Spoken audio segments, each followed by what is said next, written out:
Hi friends, ಎಲ್ಲರೂ ಹೇಗಿದ್ದೀರಾ? ನಾನಂತೂ ತುಂಬ ಚೆನ್ನಾಗಿದ್ದೀನಿ. ನೀವು ಕೂಡ ತುಂಬ ಚೆನ್ನಾಗಿದ್ದೀರ ಅಂತ ಅನ್ಕೋತಾ ಇದ್ದೀನಿ. ಬೆಳಗ್ಗೆನೆ ನಮ್ಮ ಬ್ಲಾಗ್ ಸ್ಟಾರ್ಟ್ ಆಗಿದ್ದು ಹರಿಹರದಿಂದ. ನಾವು ದಾವಣಗೆರೆಯಿಂದ ಹರಿಹರಕ್ಕೆ ಬಂದ್ವಿ. ಹರಿಹರದಿಂದ ಈಗ ಹೋಗ್ತಾ ಇರೋಂಥ ಜಾಗ ಬಂದುಬಿಟ್ಟು ಉಕ್ಕಡಗಾತ್ರಿ. ತುಂಬ ದಿನ ಆದಮೇಲೆ ಹೋಗ್ತಾ ಇದ್ದೀವಿ. ಶಿವರಾತ್ರಿಗೆ ಹೋಗಬೇಕಿತ್ತು, ಬಟ್ ಆ ಟೈಮಲ್ಲಿ ಆಗಲಿಲ್ಲ. ಹಾಗಾಗಿ ಇವತ್ತು ಹೋಗ್ತಾ ಇದ್ದೀವಿ. ಇಲ್ಲಿಂದ ಜಸ್ಟ್ ಒಂದು ಹರಿಹರದಿಂದ ನಮಗೆ 30 ಕಿಲೋಮೀಟರ್ ಅಷ್ಟೇ. ಬೆಳಗ್ಗೆನೆ ಬಂದ್ವಿ. ತುಂಬ ಅಂದರೆ ತುಂಬ ರಶ್ ಇತ್ತು. ಒಂದು ಬಸ್ ಆಗಲಿ ಒಂದು ಆಟೋ ಆಗಲಿ ಕೂಡ ಖಾಲಿ ಇರ್ತಾ ಇರಲಿಲ್ಲ. ತುಂಬ ಹೊತ್ತಿಂದ ವೆಯ್ಟ್ ಮಾಡಿದ್ವಿ. ಅಟ್ಲೀಸ್ಟ್ ನಾವು 1 ಅವರ್ ಆದರೂ ವೆಯ್ಟ್ ಮಾಡಿದ್ವಿ. 1 ಅವರ್ ಆದಮೇಲೆ ನಮಗೆ ಈ ವ್ಯಾನ್ ಸಿಕ್ತು. ಇದು ಕೂಡ ಸೀಟ್ ಲೆಕ್ಕ. ನಾವು ಇದರಲ್ಲಿ ಮಾತಾಡಿಕೊಂಡು ನಾವೀಗ ಹೋಗ್ತಾ ಇದ್ದೀವಿ. ವಿಡಿಯೋ ಕಂಟಿನ್ಯೂ ಆಗುತ್ತೆ ನೋಡಿ. ಇಷ್ಟ ಆದರೆ ಒಂದು ಲೈಕ್ ಮಾಡಿ, ಶೇರ್ ಮಾಡಿ.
ಬಂದಿದ್ದಾಯಿತು.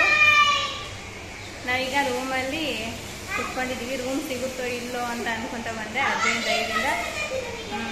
15 ನಮಗೆ ರೂಮ್ ಕೂಡ ಸಿಕ್ತು. ದೊಡ್ಡದಿದೆ ರೂಮು, 2 ಬೆಡ್ ಇದೆ. ಪರವಾಗಿಲ್ಲ, ಅಡ್ಜಸ್ಟ್ ಮಾಡ್ಕೋಬೋದು. ಏನು ಟಾಯ್ಲೆಟು ಬಾತ್ರೂಮ್ ಹತ್ರ ಇದೆ, ಆರಾಮಾಗಿ ಇರ್ಬೋದು. ಇವಾಗ ಹೋಗಬೇಕು. ಈಗ ಸ್ನಾನ ಮಾಡಿಕೊಂಡು ಒಳೆಯಲ್ಲಿ ದರ್ಶನ ಮಾಡಿಕೊಂಡು ಬರಬೇಕು. ಆಮೇಲೆ ಸಿಗ್ತೀನಿ, ಓಕೆನಾ? ಇವಾಗ ಮೊಬೈಲ್ ತೊಗೊಂಡು ಹೋಗೋಂಗಿಲ್ಲ ಅನಿಸುತ್ತೆ. ಆದಷ್ಟು ಟ್ರೈ ಮಾಡ್ತೀನಿ, ಬ್ಯಾಗಲ್ಲಿ ಇಟ್ಕೊಂಡು ಹೋಗ್ತೀನಿ. ನೋಡೋಣ, ಆದರೆ ವಿಡಿಯೋ ಮಾಡಿ ನಾನು ನಿಮ್ಮ ಜೊತೆ ಶೇರ್ ಮಾಡ್ತೀನಿ, ಓಕೆನಾ? ಬಾಯ್. ಬರ್ರಿ, ಏನಕ್ಕೆ ಹಂಗೆ ಓಡೋಗೋದು?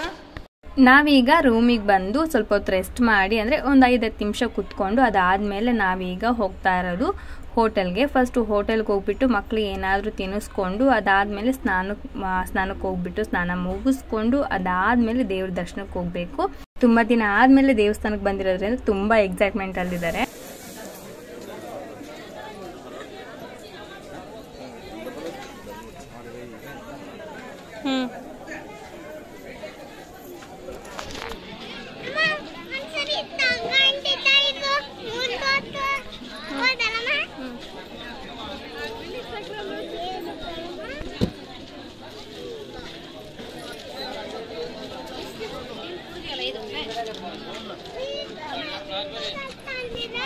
ಎಷ್ಟು 500 ರೂಪಾಯಿ ಕೊಡ್ತಾರಂತ?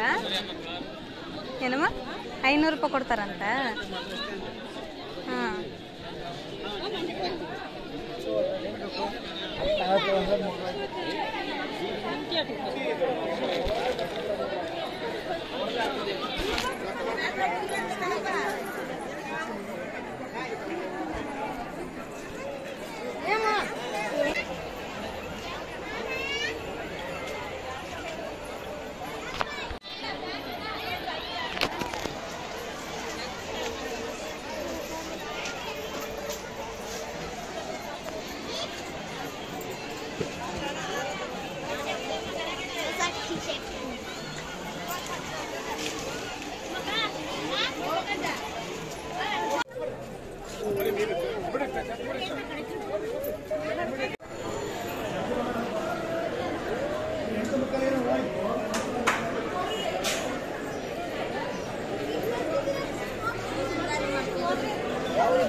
ಏನು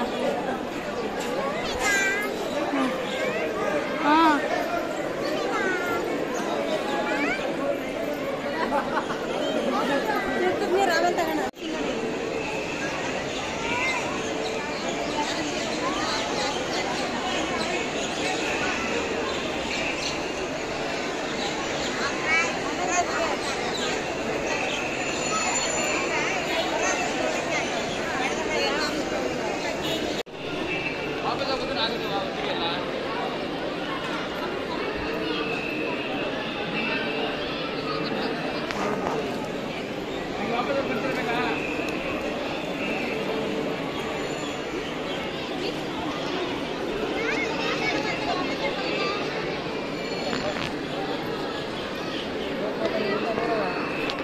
ನೀವು ನೋಡ್ತಾ ಇದ್ದೀರಲ್ವಾ, ತುಂಬ ಅಂದರೆ ತುಂಬ ಜನ ಇದ್ದಾರೆ. ನೀರು ಸ್ವಲ್ಪ ಕಡಿಮೆ ಇದೆ, ಯಾಕಂದರೆ ಬಿಸಿಲು ಕೂಡ ತುಂಬ ಜಾಸ್ತಿ ಇದೆಯಲ್ಲ, ಹಾಗಾಗಿ ನೀರಿನ ಪ್ರಮಾಣ ಕೂಡ ಕಡಿಮೆ ಇದೆ.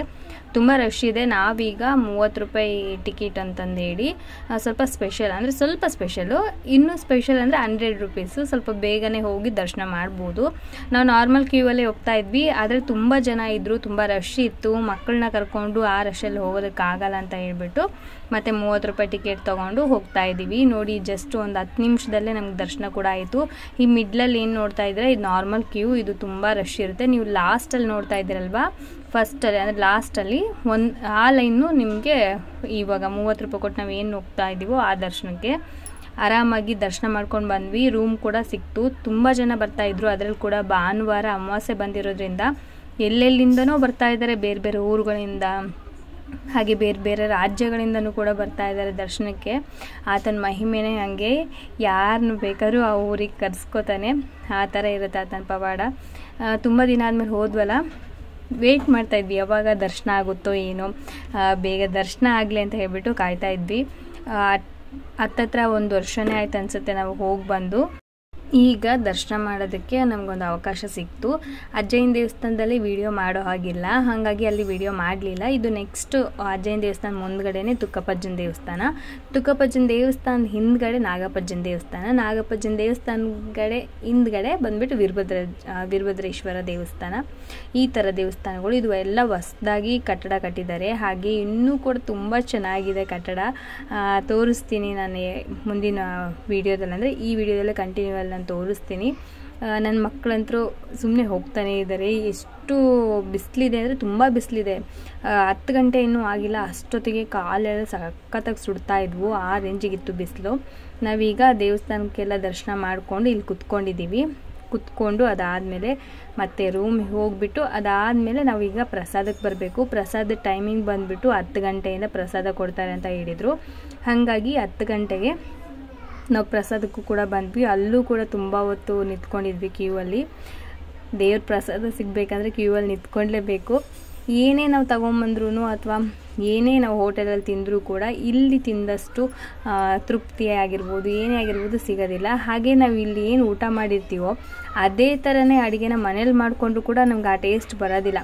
ಅದೇನೋ ಗೊತ್ತಿಲ್ಲ, ದೇವಸ್ಥಾನದಲ್ಲಿ ದೇವ್ರ ಸನ್ನಿಧಾನದಲ್ಲಿ ತಿಂದಿರುವಂಥ ಪ್ರಸಾದ ಅದ್ರ ಟೇಸ್ಟೇ ಒಂದು ರೀತಿ ವೆರೈಟಿ ಇರುತ್ತೆ ನಮಗೆ. ನಾವು ಅದೇ ಥರ ಮಸಾಲೆ ಎಲ್ಲ ರುಬ್ಬಿ ಹಾಕಿ ಮಾಡಿದರೂ ಕೂಡ ಆ ಥರ ಇರೋದಿಲ್ಲ. ಸೊ ಅದೆಲ್ಲ ತಿಂದುಬಿಟ್ಟು ಪ್ರಸಾದ ಮುಗಿಸ್ಕೊಂಡು ಅದಾದಮೇಲೆ ಬಂದು ಇಲ್ಲಿ ಕೂತ್ಕೊಂಡಿದ್ದೀವಿ. ಇದು ಹೊಸ್ದಾಗಿ ಮಾಡಿರೋಂಥ ಕಟ್ಟಡ. ಇಲ್ಲಿ ನೋಡ್ತಾ ಇದ್ರಲ್ವ, ಶಿವನ ಒಂದು ವಿಗ್ರಹ ಇದೆ ದೊಡ್ಡದು. ಆಮೇಲೆ ಇದು ಕೂಡ ಹೊಸ್ದಾಗಿ ಮಾಡಿರೋಂಥ ಕಟ್ಟಡ. ಏನೋ ಒಂಥರ ಸ್ಪೆಷಲ್ ಅಂತ ಅನಿಸ್ತು.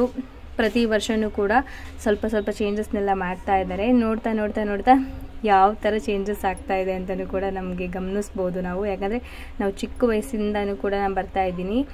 ಹೇಳಬೇಕಂದ್ರೆ ನಾನು ಹುಟ್ಟಿದಾಗಿನಿಂದನೂ ಕೂಡ ಬರ್ತಾ ಇದ್ದೀನಿ ಅಂತಲೇ ಹೇಳ್ಬೋದು. ಆವಾಗಿನಿಂದ ಇಲ್ಲಿವರೆಗೂ ಕೂಡ ನಾವು ಬರ್ತಾನೆ ಇದ್ದೀವಿ.